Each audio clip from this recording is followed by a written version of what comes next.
Hello, Biz Buds! Today we are talking about how to get inspiration, especially when you're in a slump. I don't know about you, but I've been there. It is hard to drag yourself out here in the Pacific Northwest. It gets really down in the dumps and cold and yucky in the winter, and I feel like that is when my creative juices are just like, goodbye. So, what are some things we can do to get ourselves out of that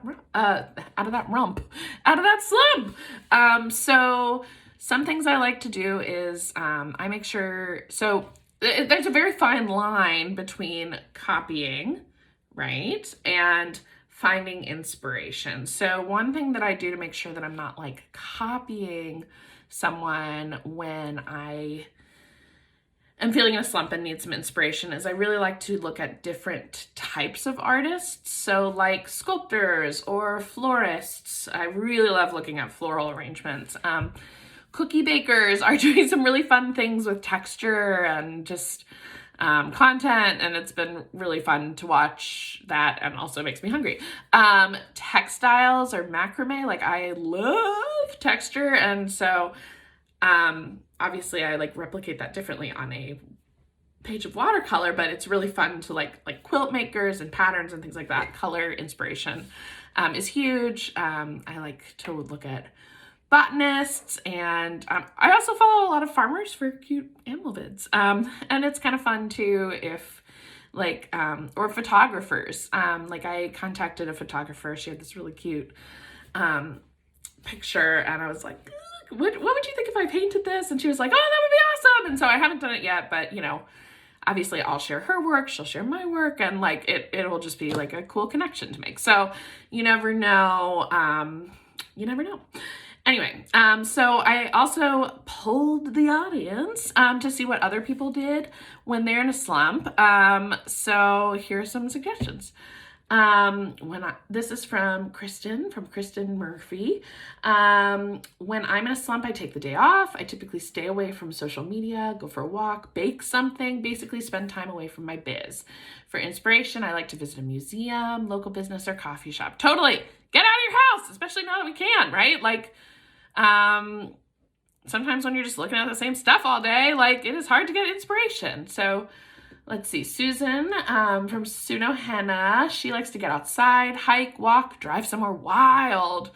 And I love this. Or plan imaginary vacations abroad and then Google Earth all the places I want to see and make food from that area. Hey, Susan, invite me over. Let's eat the food. That sounds great. So hello, Morocco and Saudi Arabia. How cool.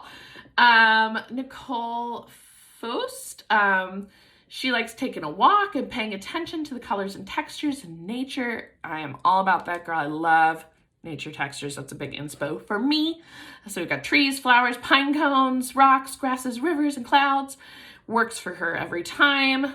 A good nature appreciation break always resets her mind and mood and fills her up with creative ideas. I love that. Yeah, she mentions that it's hard to push through a creative process when she's just not feeling it. Yes, it is hard. It is like, if you're just not feeling it, like sometimes the best answer is to just not do it. Like if you're going to push it, I know me, like if I'm trying to push through, it's just not going to happen, and it's going to look crappy, and I'm going to hate it, and I'm going to be like, why did I do this? So better to like come back at it at a different time. Let's see. Michelle from Mad Papery, she likes looking at other artists. Others motivate her to keep growing. Love it. D says nature walks and taking a break. And Sweet Annie's Baked Goods, one of my cookie favorite followers. She goes to a card store. Pinterest. Oh, Pinterest is great. Home Goods, Michaels. So that's another great one that I like to use is Pinterest. Sometimes if I'm just like, I don't know what I'm doing, like I'm not feeling it, I will go on Pinterest and just pin things that kind of spark my eye.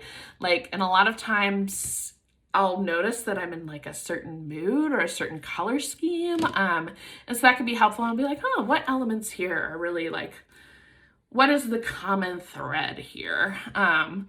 So yeah, that's another great option. Yeah, and let's see.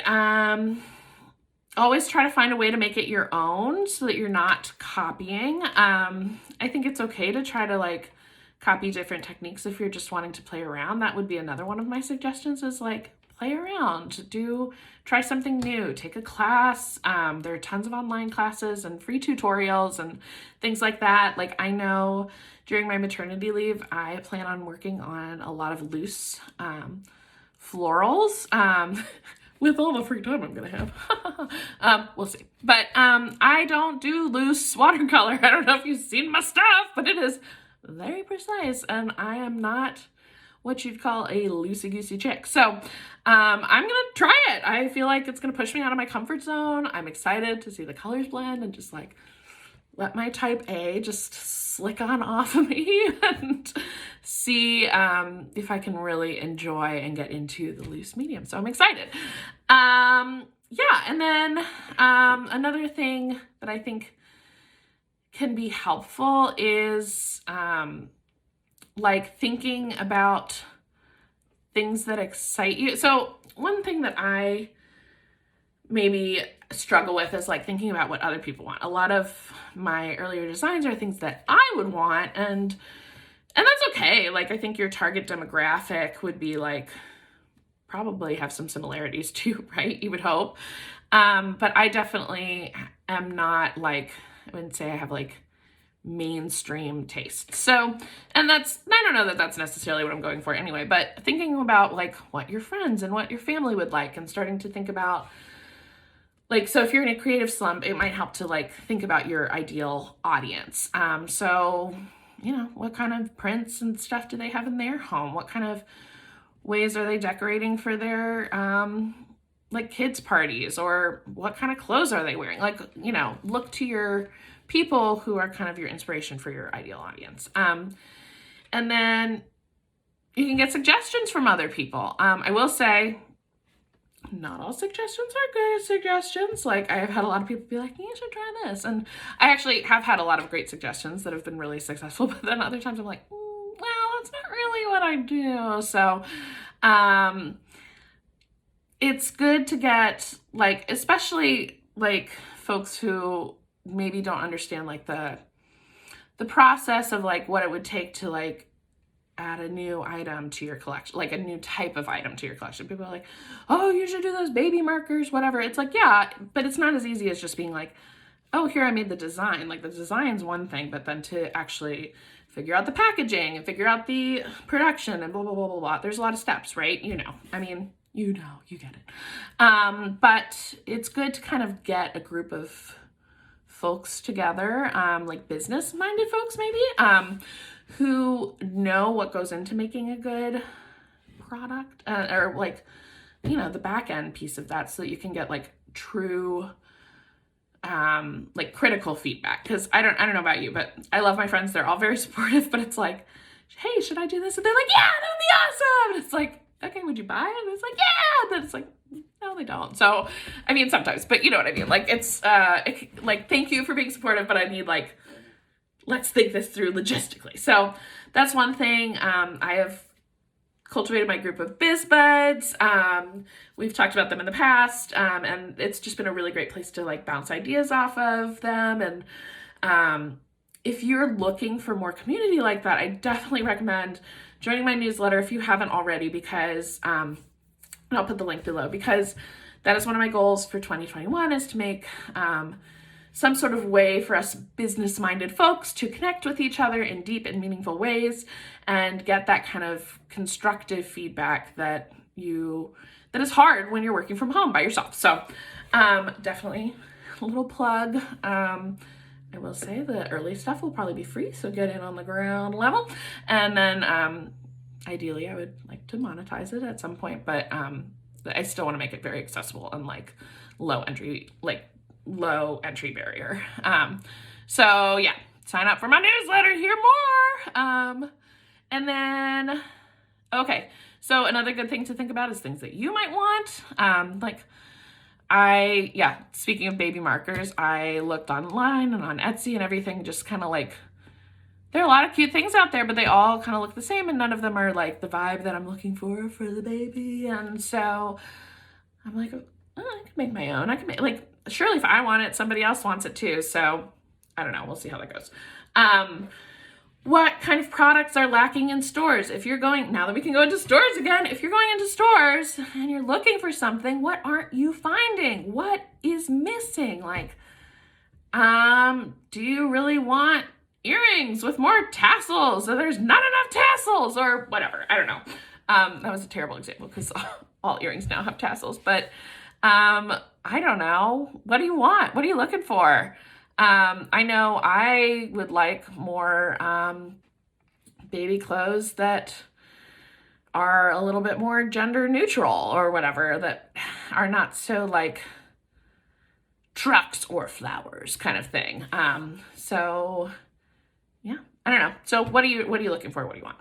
And then also my last suggestion would be to go around a theme. So I was feeling in a slump this winter. I was like, oh, I just don't know. So I just kind of gave myself like a challenge. I was like, I am just going to paint. So I wanted to do these ABC cards, and they're all farmers market themed. So they're all veggies and fruits. And I was like, okay, this is good. I don't have any inspiration of like doing something like creating a collection or whatever, but I can paint realistic paintings of vegetables. And so I just went through I had my ABC list, so that kind of helped rein me in. I didn't have to make too many decisions. There are only so many vegetables that start with a Z.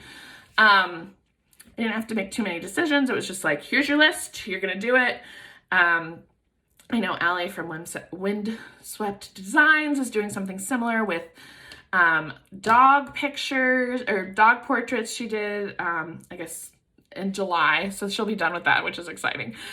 So if you're just feeling kind of like in a slump, pick a topic and just paint the heck out of it, or, do creation around that topic. If you're really into tea, I don't know, do something like tea related, something that is interesting to you and you think that, especially something that you think could have multiple usages. So like the ABC cards are the ABC cards. We also made them all into pun cards. We have some stickers. There's a lot, they can be used as elements in other things, like we're making some notepads and stuff. So it has a lot of broad usage in a time where I was feeling particularly uncreative. So those are some of my ideas. We got a lot of great ideas from our audience. So looking at other folks who are outside of your medium, getting out in nature, getting inspired, thinking about what other people want, thinking about what you are noticing is lacking, connecting with your BizBud friends, picking a theme and just kind of plugging through. Those are some great options. So if you have any other great options of getting through that, right, like writer's block, painter's block, whatever your medium is, block. If you're in a slump, creative slump, let me know what you like to do to help. And I would love to share these suggestions in an email sometime. So put the comments below, and thanks for any tips and ideas. It's always helpful to hear from other folks. So if you are not already a part of my BizBuds newsletter, definitely sign up in the link below. I create weekly digests so that you can get the content that you need to help your business grow. It's all free.